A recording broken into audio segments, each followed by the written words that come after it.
Bien, muy buenas de nuevo. Damos turno a la fase de comunicaciones presentadas en el marco de esta tercera mesa de trabajo.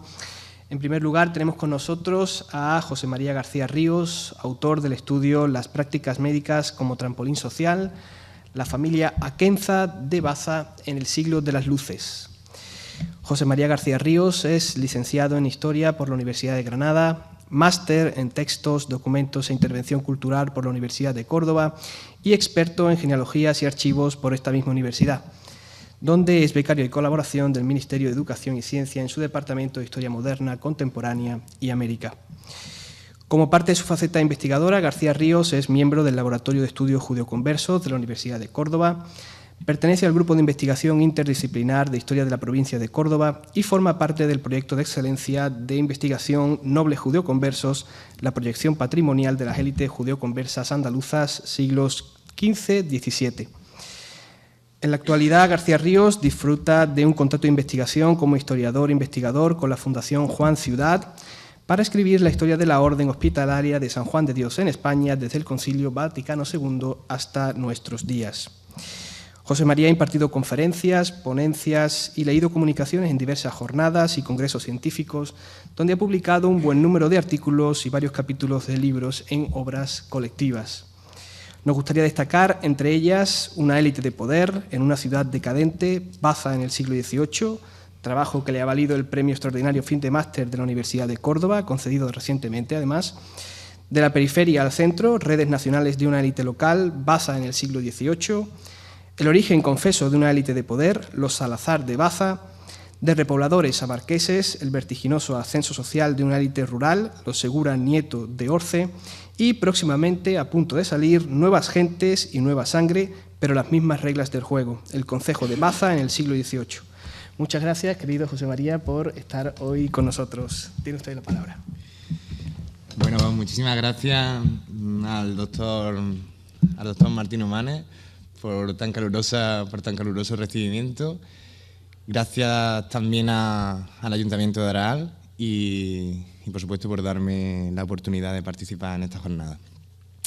Bien, yo les traigo algo totalmente diferente. No nos centramos ya en la Inquisición directamente, sino que les traigo a los médicos reales. Bien. Aunque en los últimos años hayamos asistido a un renovado interés por las cuestiones relacionadas con la historia social, no se trata, por tanto, de una corriente historiográfica nueva. Lo cierto es que los temas histórico-médicos, en líneas generales, siguen estando anclados en la historia de un puñado de nombres de médicos cortesanos que en Francia, Inglaterra o Italia acaban llevando sus prácticas. En cualquier caso, seguimos adoleciendo de un estudio sobre la composición de este grupo de médicos, de la tendencia que cada uno sostenía, de la estructura interna de la jerarquía de la corte, de los sistemas de reclutamiento y de promoción social, de su paso por las universidades, su peso político y social. Es decir, demandamos un estudio de gran rigor histórico sobre, por ejemplo, el Tribunal del Protomedicanato en la monarquía hispánica. Bien, apuntada esta necesidad de trabajo, hemos de decir que la estructura por donde discurren estos médicos reales está fuertemente jerarquizada, es decir, tiene una forma piramidal. En los estratos inferiores, como podemos ver, se reunía un grupo de médicos que había recibido los honores de médico de familia. En la mayoría de los casos, estos médicos reales no tenían un destino predeterminado, ni por supuesto una retribución salarial por parte de las casas reales. Es más, solían estar adscritos a los ejércitos de la monarquía o a alguna residencia real. Por lo que no puede resultar extraño que la base de la pirámide estuviera compuesta por un número muy amplio de médicos, puesto que no gravaban económicamente las casas reales y además solían estar alejados de la corte. En un segundo nivel podemos ver que estaba compuesto por los médicos de cámara. Estos médicos, acceder al segundo nivel se conseguía simplemente por el hecho de haber tenido ocasión de atender directamente a algún miembro de la familia real. Su número estaba ya restringido tan solo a 12 médicos y atendían directamente a la Casa Real. Estos médicos, a diferencia de los anteriores, sí gozaban de un salario, que completaban con otros emolumentos. Se nutrían generalmente de los médicos de familia anteriores, sin embargo, hay una excepción, como el caso que aquí nos ocupa. Es el caso de Juan de Cabriada, que ha mencionado la doctora Sarrión anteriormente, y el de Juan Muñoz y Peralta, que ambos obtuvieron directamente el honor de médico de cámara, sin que su carrera anterior se hubiera desarrollado entre los médicos de familia. En cuanto a los protomédicos, se trata de un grupo aún más reducido y será en el que nos detengamos más adelante. Y por último, existía el Tribunal del Protomedicato de Castilla, que era un ente que actuaba como una segunda estructura superpuesta y que reforzaba el carácter jerárquico e institucional del colectivo de los médicos reales. Estaba compuesto por 3 protomédicos y 3 examinadores. Bien. Como dijimos antes, será en la esfera de los protomédicos donde nos movamos. Se trata, como no podía ser de otra manera, de un grupo muy reducido, compuesto únicamente por 3 médicos, de los cuales uno de ellos ejercerá el cargo de presidente del tribunal. Este honor regio tenía un carácter vitalicio y la entrada a este restrictivo sector únicamente era posible por la antigüedad entre el grupo de los médicos de cámara. Las principales atribuciones, además de atender directamente a la Casa Real, era ejercer un control sobre la selección de miembros que entraban en el grupo de médicos reales y filtrar las promociones de los mismos. Aunque, como sabemos, los nombramientos los hacía el rey, ellos proponían quién debía de ser el pretendiente.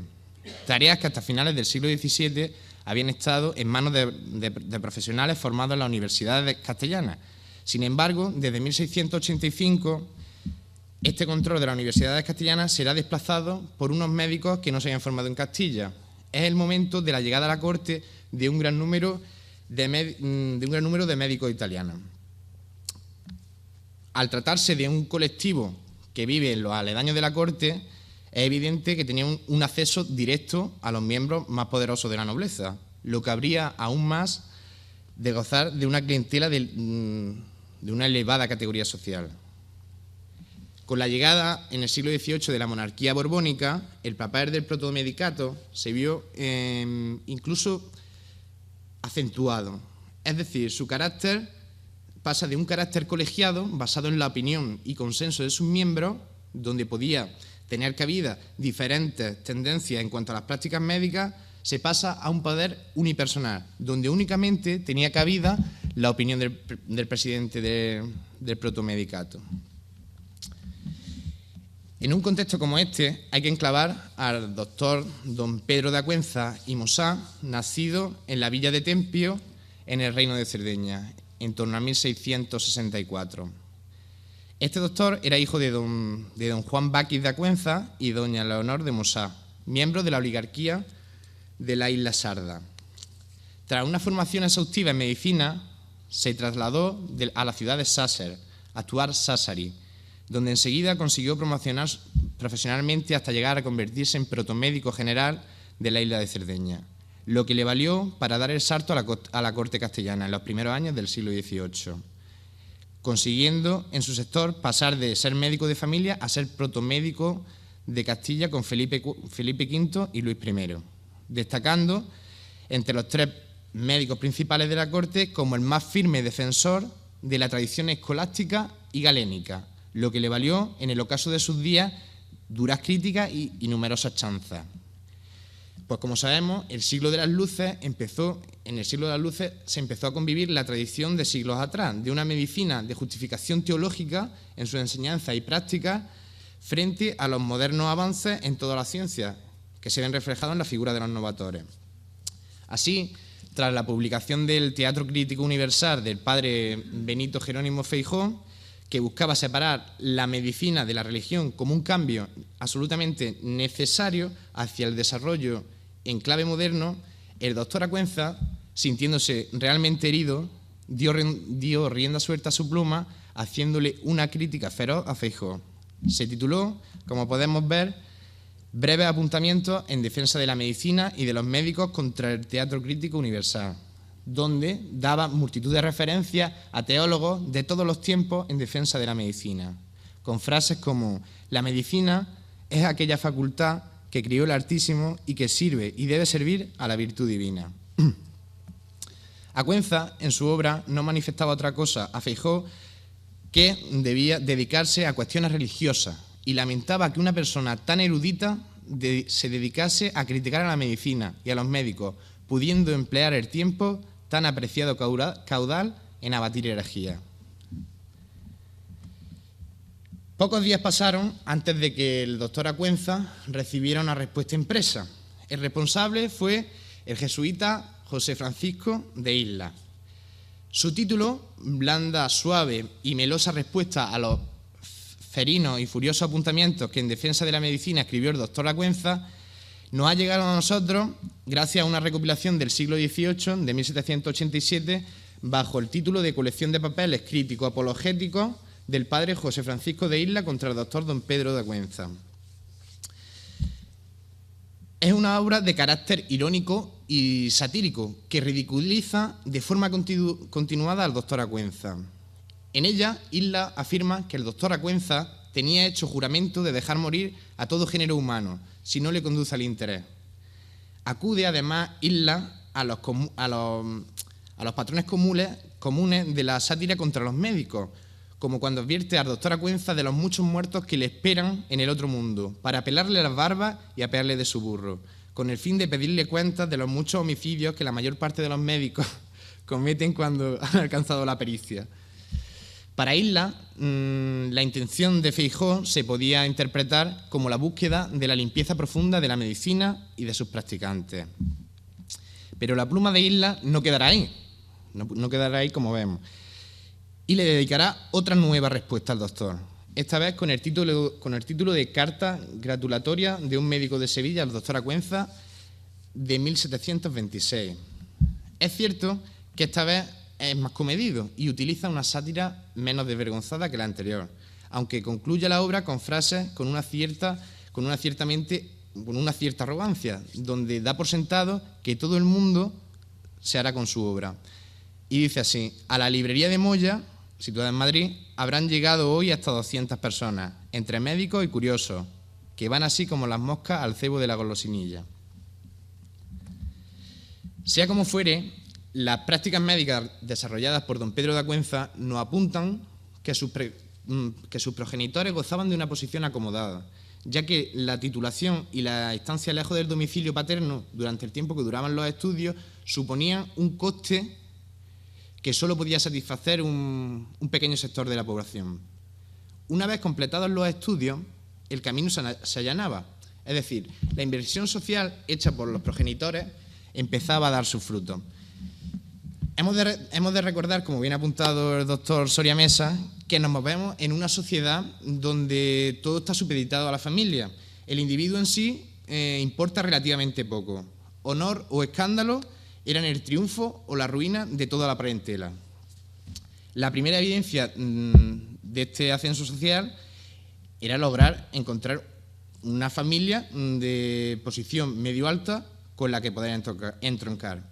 No cabe duda de que a estas alturas el casar bien era un importante activo a la hora de escalar en lo social, que, unido a los honorarios que le producía ser protomédico del reino de Cerdeña, le hacían destacar entre sus iguales.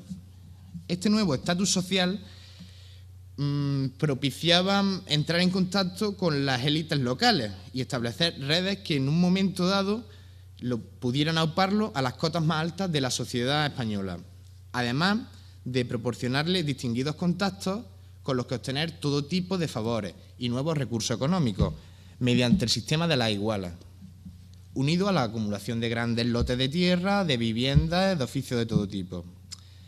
Para redondear este vertiginoso ascenso social, la familia Acuenza comenzaba el siglo XVIII situada en la esfera de poder castellana, en la corte, donde empieza y acaba todo. Las piezas estaban dispuestas para que a buen seguro terminaran titulando. Sin embargo, y como veremos ahora, la suerte les fue esquiva. Aquí os presento a la familia Acuenza, hasta donde me han permitido las fuentes de archivo reconstruir, ya que sus miembros escapan, la mayoría de sus miembros escapan a a nuestras fronteras y dificulta muchísimo la reconstrucción. En cualquier caso, podemos ver que se trata de una familia con gran movilidad geográfica. Centrándonos en la figura del doctor don Pedro de Acuenza, que es el primer azulito, se puede apreciar que tanto él como sus padres, don Juan Baquis de Acuenza y doña Leonor de Mosa, fueron naturales de la villa de Tempio, en el reino de Cerdeña.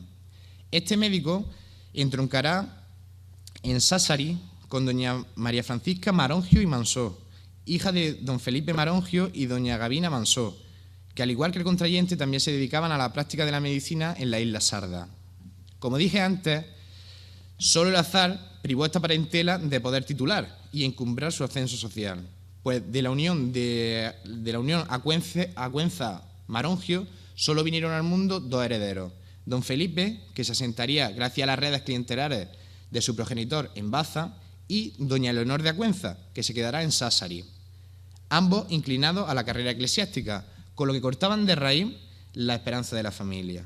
Lo cierto es que no nos puede resultar extraño, ya que analizando otros casos de médicos reales, el porcentaje de hijos que se dedican a las mismas actividades que los padres resulta ínfimo. En cambio, resulta muy común la entrada de estos hijos al mundo religioso y de las letras. Vemos que varios hermanos del doctor Acuenza, la parte izquierda del arbolito, se asentarán en Madrid y en Ibiza, donde tendrán descendencia, pero evidentemente no gozarán del esplendor del mencionado médico. Será en el caso bastetano donde me centraré. El único hijo varón del doctor Acuenza será don Felipe de Acuenza y Marongio, nacido en 1689 en la isla Sarda, y que desde muy joven estuvo destinado a la carrera eclesiástica, donde descolló sobremanera por su ciencia y por su virtud. Gozó por igual tanto de los bienes como de los recursos y contactos que tenía su padre para asegurarse de una posición privilegiada. Tanto es así que con tan solo 24 años y sin ser presbítero todavía, estando ordenado únicamente de los 4 grados menores, el rey, mediante real provisión del 20 de enero de 1718, le concedía la chantría de la iglesia de Baza.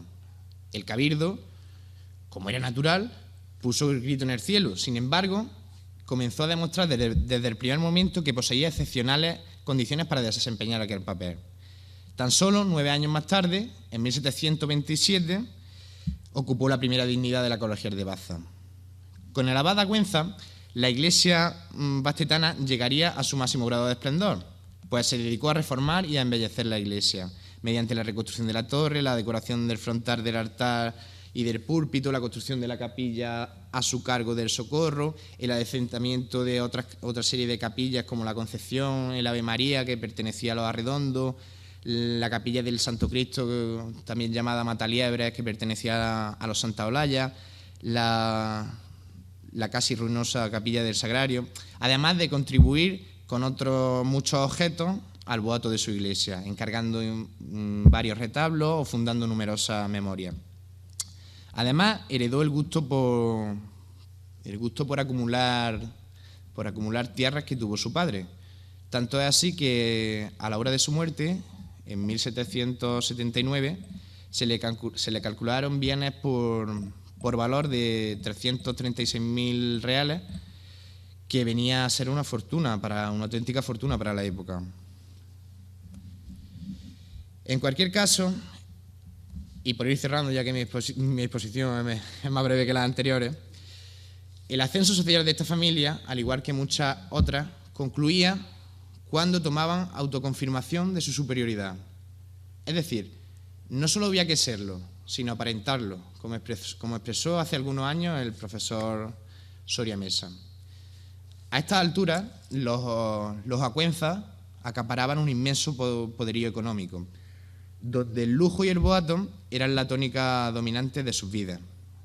Posesión de criados, sirvientes, esclavos, viviendas de todo tipo, grandes lotes de tierra, elegantes ropas, joyas, armas o coches de caballo, posesión de capillas funerarias, donde poder enterrarse en los mejores espacios de la Santa Iglesia, propias de la clase dirigente, terminaron de aupar en cuanto a... terminaron de aupar socialmente a esta familia Cuenza. Para ello me gustaría cerrar con el epitafio de la tumba de la abada Cuenza en Baza, situada en la Capilla del Socorro, hoy desaparecida, que dice lo siguiente. Está en latín, pero dice lo siguiente. Dios omnipotente y misericordioso, el cabildo de esta santa iglesia, con placer lloroso, dedicó este monumento, expresión de tristeza y gratitud, al señor don Felipe de Acuenza y Marongio, dignidad abad de la Santa Iglesia Bastetana, fervorosamente entusiasta del cultivo divino y de carácter en gran manera generoso, el cual, después de enriquecer grandiosamente a este templo y de levantar esta magnífica capilla, y habiendo instituido herederos suyos a la Iglesia y a los pobres, y después de haber sido presidente de este cabildo por espacio de 51 años, murió el 11 de enero de 1779. En paz descanse. Con esto, aunque acabe la línea, se cierra el ascenso social llevado a cabo por don Pedro de Acuenza, protomédico general de Castilla, que posibilita el ascenso social de su hijo en Baza. Aunque su línea acabe, es evidente que ha llevado a cabo su función. La inversión social del pater familia, en este caso don Pedro de Acuenza, había tenido cierto éxito. Pues muchísimas gracias.